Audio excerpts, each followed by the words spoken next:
Let me say this. That is so amazing that the sound of the song duplicates the topography of the land, as does our dialect, sort of our Scotch-Irish influence.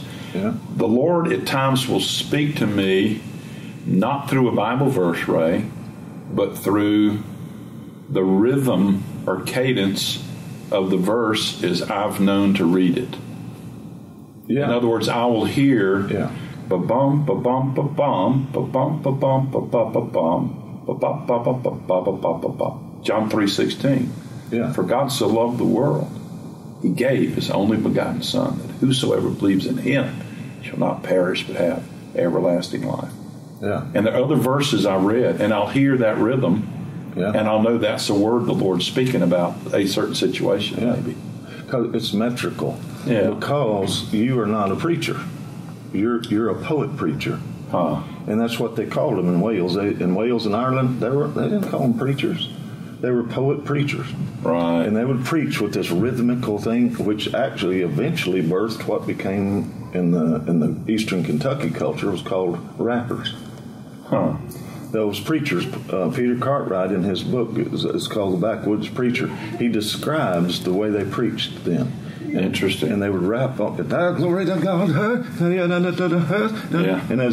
they get this rhythm set up.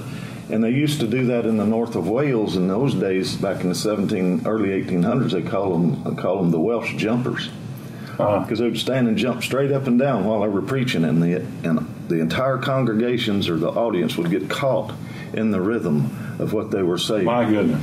And an old guy named Christmas Evans, it said when he would preach on hell, he had so much imagery and rhythm and cadence like that, or meter. When he would preach on hell, every person in the room would begin to experience hell. And they knew that they were going to slide off into hell if they didn't repent. My goodness. That's not good preaching. That's supernatural. That is.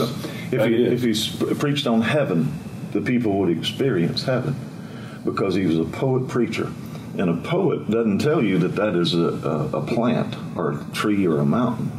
A poet doesn't tell you that's a tree. A poet tells you how to feel and what to experience when you see the tree. Right. And that's the difference. And these poet preacher guys, and that's one of the reasons that's innately built in your nature. Yeah. You know?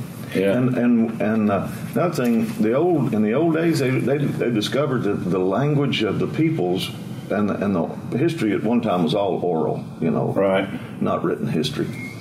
Post Ogham script, it was still all of it was oral tradition, passed the understanding of nature and who God was to the next generation. Right. And it was even built around something that's called natural revelation. And that's what the Celtics, where we come from, natural revelation means they get their revelation of God through nature, but they worship God. Yeah. But it was easy to be poisoned by the New Agers, which is just recycled paganism. But what would happen in those days when they would begin to speak, they would. If I'm going to tell you history, the old Shanakes or the shamans or the whatever they were called skalds and galliards and different things, troubadours, minstrels, bards. When they would start to speak, they would always pass the history to the next generation in the key of G. Which is, think about how odd that is. That is odd. But there's something about the resonance of sound that was just innately built into humanity. That when they get passionate about something, they go to a particular register in their voice, and their accent accentuates what they. Now, you see the music coming out of this? That's right. Yeah. Amazing grace. You push those accents, and whoever is the hearer of, as well as the speaker of, they come into agreement with the passion of the images that are in the song. Wow. So kind of interesting that has taken so many turns through so many cultures. Every culture, every Aboriginal people on earth would do that.